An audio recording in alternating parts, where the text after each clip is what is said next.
And we were drinking rye, rye we drink American rye. Drove my Chevy to the levee and it was full of rye. And us good old boys drinking whiskey made out of rye, singing I'ma go and drink some more rye. Hello everyone, and welcome to the penultimate episode of Rye July. Or JuRye. I think JuRye sounds better. But, this is Ed here, and you may notice that I am not joined by either of my co-hosts. That is because, much like David Bowie, our channel has been going through some changes. We've changed setting, we've changed the set, we've changed on a personal level, we've changed on a personnel level. All sorts of changes going on. And basically all that comes down to is me and Erica were moving and we didn't have time to shoot an episode. So, yeah.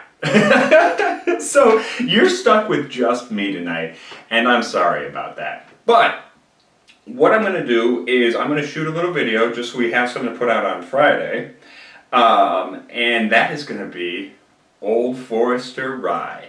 Now, I was super excited about this one. This is the first rye in the Old Forester line. Many of you probably know that Old Forester is the longest running bourbon in America, bourbon brand, continuously made since 1870, which puts it at 145 years or so. It was one of only 10 distilleries to run through Prohibition because they were making medicinal whiskey. Which is a great workaround, guys. Well done.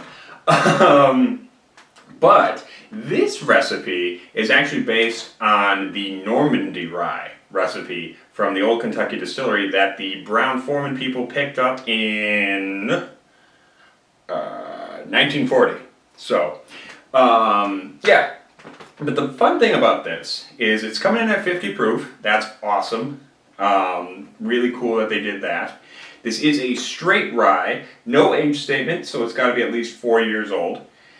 And they put the Mashbill right on the back of the bottle. That's fantastic. I wish more people did that. I really appreciate that. And the Mashbill is coming in at 65% rye, 20% malted barley, and 15% corn.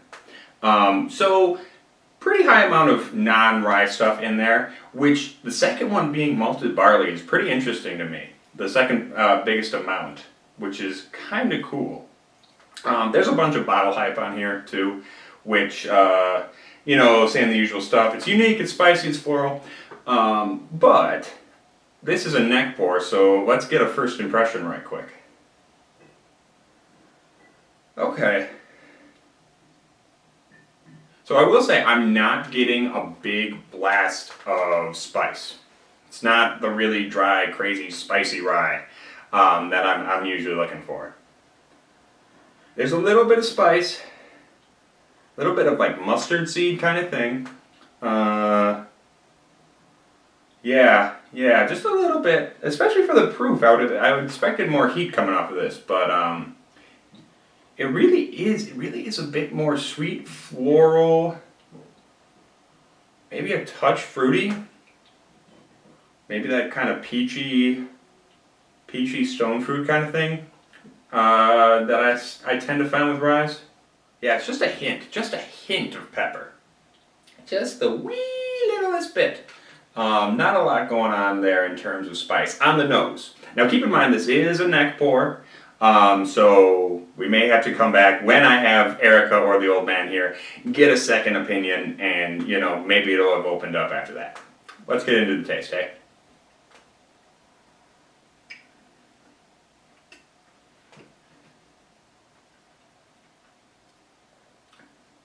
Ah, okay.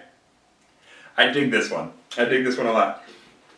On the taste, first thing I got was black licorice. Not overpowering though. It's black licorice mixed with that fruitiness, which is nice. I like that. There is kind of a bready, not rye bread, but a little bit more of that malty, bready sweetness, which I'm guessing comes from the high malt in the mash bill.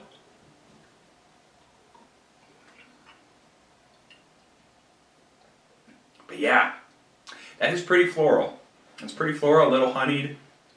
And there's the pepper. The pepper really comes in on the finish. It does have a dry finish, and that's the pepper I was looking for. There's the pepper. Yeah, this is a nice one. It's pretty sweet, pretty caramely. Not quite the kick your teeth in rye that I'm usually looking for, but definitely really nice. I'm digging this one. All right, tell you what, I'm gonna put just a touch of water in it, see what happens, and I'll get back to you with the results. Okay, so I've let this sit a minute, put just a drop of water in. I gotta say, this is opening up quite nicely. There's a darker spiciness, almost kind of like a wood spice thing happening here. It's a little bit of cherry almost. It's less peachy now, a little more cherry than before. And I'm still getting that kind of spicy brown mustard. Spicy brown mustard. Let's get a taste, eh? Okay, not quite what it was before. That was a really, really nice mixture of flavor before. A little bit of dill, a little bit of black licorice before, and now it's a little bit flatter. It's leaning into the more caramely sweet stuff. Still has the pepper on the finish, still kind of dry in the finish, but that entrance is kind of just sweet, vanilla-y, caramely, oakiness. Yeah, so I'd probably drink this one neat myself. But we may have to include this in our final rye video. We are going to do that. Now I know that technically July is over, so maybe JuRye should be too. I like to think of JuRye as a state of mind, you know, that you can enjoy rye anytime, and anytime you enjoy a rye, it's JuRye. So we're going to keep that rolling for a little while longer so I can get the old man and Erica in here, we can finish this up. But yeah, so this has been a look at Old Forester Rye. I like it. I'd recommend it. Is it really the kick your teeth in rye that I'm looking for? No, but it's really nice all the same. And for somebody who's not looking for the really dry, kick your butt spice, this is pretty cool. This is pretty cool. But until next time, make sure you like, comment, and subscribe, because I promise it won't just be me all the time. Someone nicer looking will be here, I promise. And until next time, you guys stay rotten.